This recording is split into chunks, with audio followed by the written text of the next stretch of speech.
मित्रों, मंचस्थ विद्वद्जन और सभागार में बैठे विद्वान साथी, मित्रों,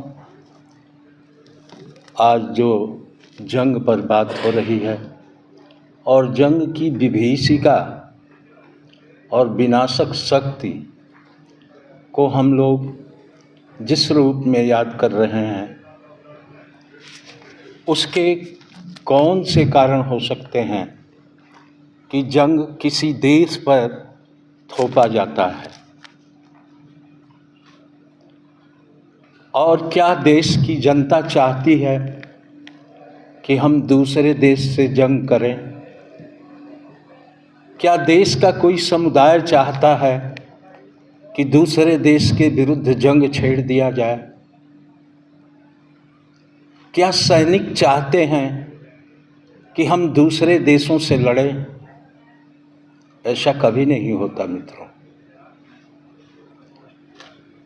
देश का नायक चाहता है कि जंग हो। जब 1945 में द्वितीय विश्व युद्ध समाप्त हुआ तो 1946 में राष्ट्रकवि दिनकर की एक रचना आई, कुरुक्षेत्र। वह द्वितीय विश्व युद्ध से प्रभावित रचना थी। हालांकि उसकी कथा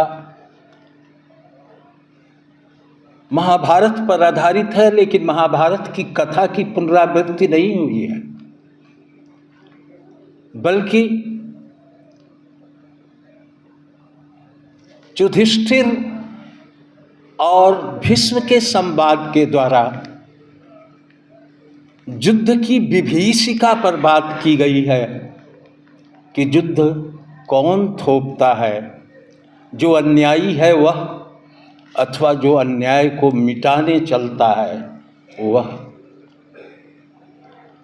युद्ध का नायक कौन होता है, इसकी बात दिनकर ने शुरू की। प्रथम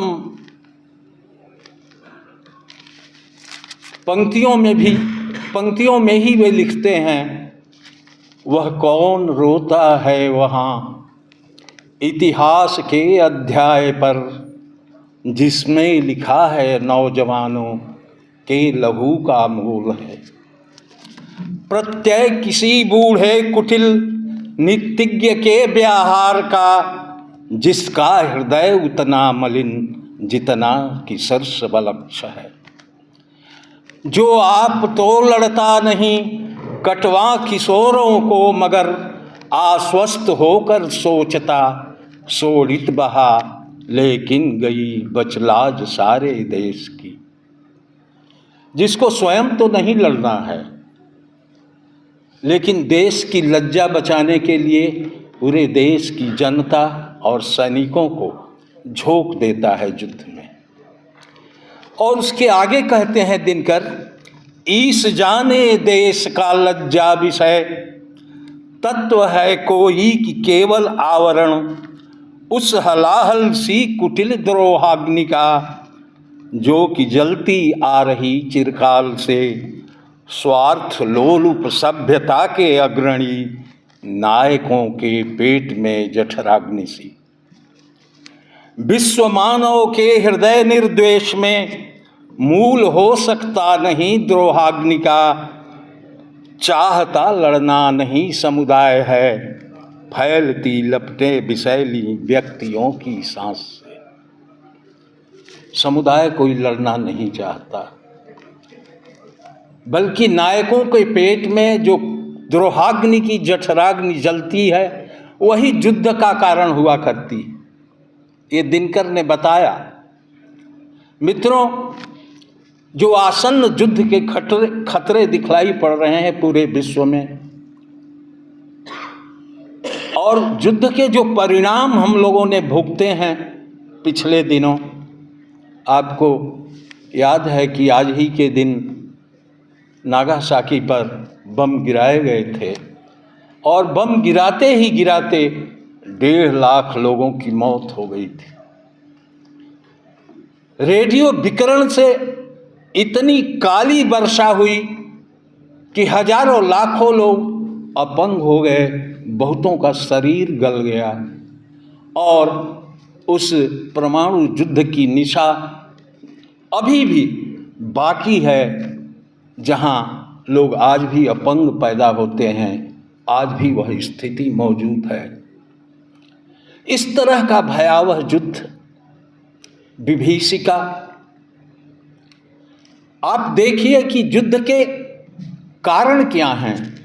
एक तो साम्राज्यवादी लिप्सा जो है, उपनिवेशवाद जो है, जिसके भीतर आंतरिक रूप से आर्थिक कारण मौजूद है, और दूसरी तरफ जिसको हम राष्ट्रवाद कहते हैं, वह राष्ट्रवाद भी युद्ध का कारण होता है मित्रों।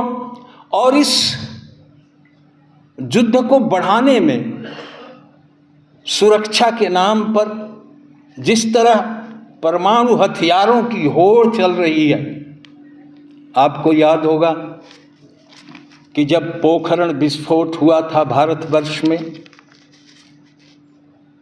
तो कुछ लोगों ने कुछ दिनों के बाद, 1-2 साल के बाद वहाँ जाकर अध्ययन करना शुरू किया, तो पता चला कि वहाँ के अगल बगल के गांवों में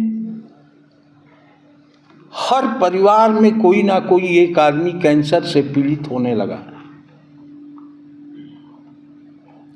जहां यूरेनियम इकट्ठे किए जाते हैं, घाटशिला में, झारखंड के इलाकों में, मैं लौट रहा था झारखंड से प्रगतिशील लेखक सम्मेलन के बाद, तो मैंने पूछा कि अगल बगल कोई गांव नहीं है, तो लोगों ने कहा कि गांव हटा दिए गए। 10 सालों से यहाँ से गांव हटा दिए गए हैं, क्योंकि गांव में इस यूरेनियम और परमाणु चीज़ों का इस तरह का असर पड़ रहा है कि लोग बीमार पड़ रहे हैं, लोग रोगी हो रहे हैं, लोग अपंग हो रहे हैं और लोग मर रहे हैं। तो हथियारों की जो होड़ है, उसका कितना बड़ा दुष्प्रभाव है, आप नागासाकी और हिरोशिमा की घटना से देख सकते हैं। इधर भी वहाँ के लोगों ने न्यायालयों में जा कर के और अनुदान की प्रार्थना की है, जहाँ न्यायालयों ने ये निर्णय दिया कि नहीं, जो लोग युद्ध से आहत हैं उन्हें अनुदान दिया जाना चाहिए। तो मित्रों, इस तरह की युद्ध की स्थिति और युद्ध कितना विनाशक और भयावह है, ये आप देख सकते हैं, जो हमारे लिए अनिवार्य नहीं है।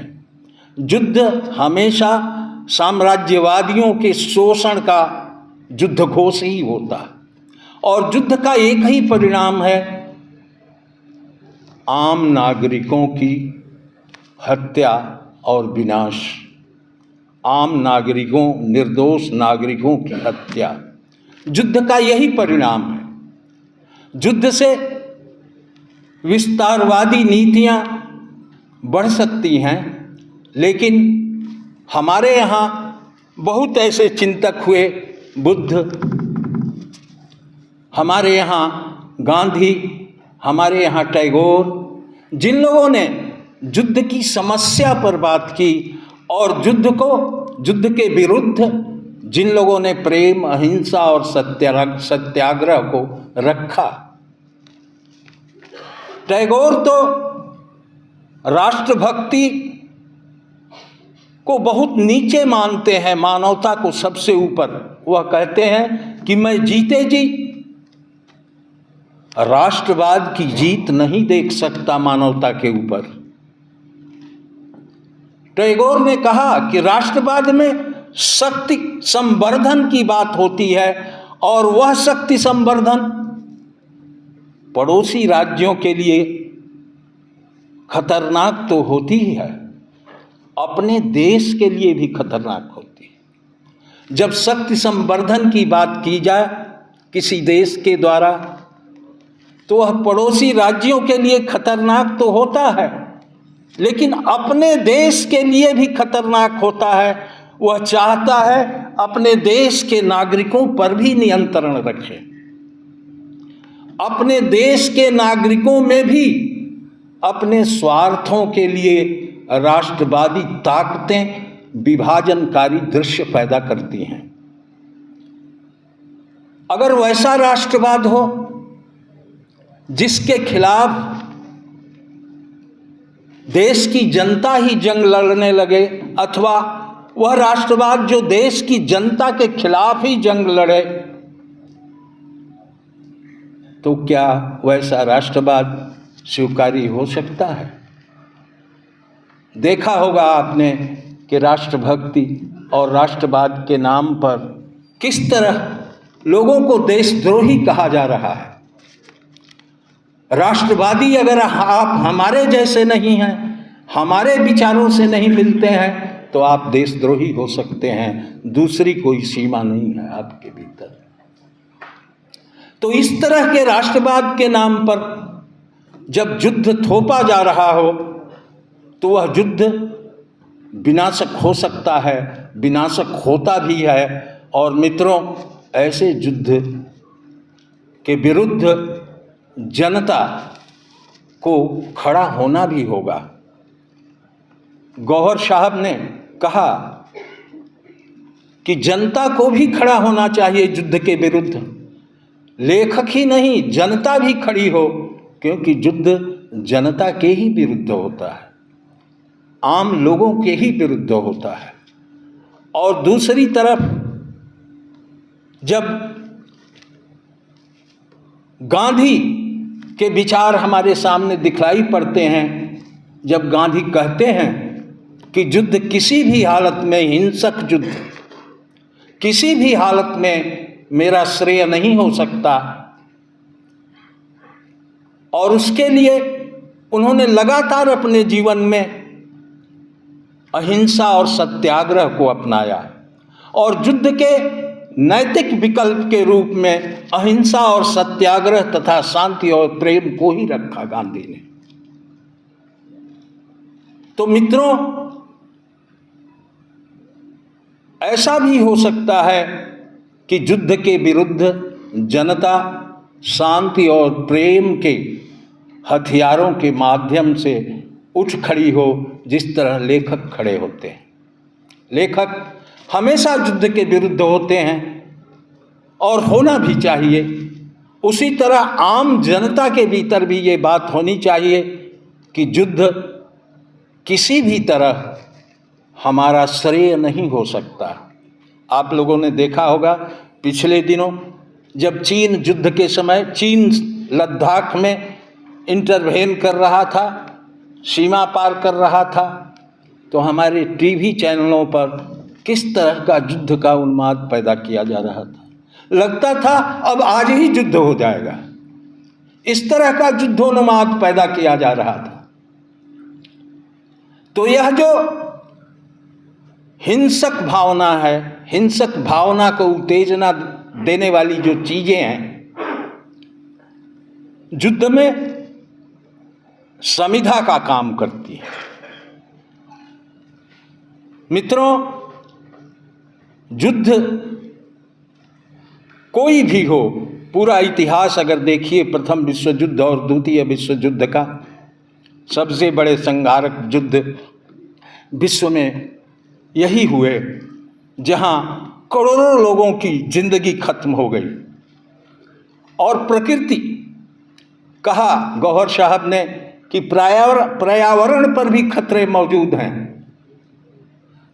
अब उपन्यास आ रहे हैं ऐसे, कहानियां आ रही हैं ऐसी जो लिख रही हैं कि जहां परमाणु विस्फोट हुए, बिहार के अवधेश प्रीति का एक उपन्यास अभी आया है, रुई लपेटी आग, पोखरण विस्फोट पर। और वे खेलते ही गांव के आसपास जाकर के उन्होंने जो अध्ययन किया, उससे पता चला कि गांव के हर आदमी के भीतर, हर व्यक्ति के भीतर कहीं ना कहीं कैंसर जैसा रोग हो गया है।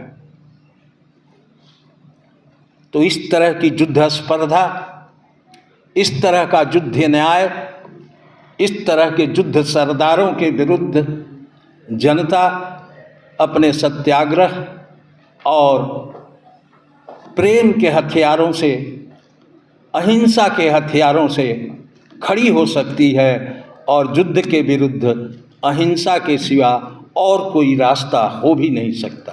मित्रों, जिस तरह के परमाणु युद्ध बनाए गए हैं इस पूरे विश्व में, कहा तो ये जाता है कि अगर एक बार उन परमाणु हथियारों का प्रयोग कर दिया जाए तो दोबारा शांति वार्ता पर बैठने के लिए, टेबल पर बैठने के लिए कोई मनुष्य नहीं बचेगा और अगला युद्ध होगा भी नहीं, क्योंकि धरती की वनस्पतियां, धरती के जीव, धरती के मनुष्य खत्म हो जाएंगे। लेकिन फिर भी युद्ध सरदारों की जो लिप्सा है, अहंकार है, वह पूरे विश्व पर हिंसा थोपना चाहती है, अन्याय थोपना चाहती है और उसी के परिणाम हैं ताइवान और चीन की तनातनी, उसी का परिणाम है यूक्रेन और रूस की तनातनी, उसी का परिणाम भारत और पाकिस्तान के बीच परस्पर विभेद भी है।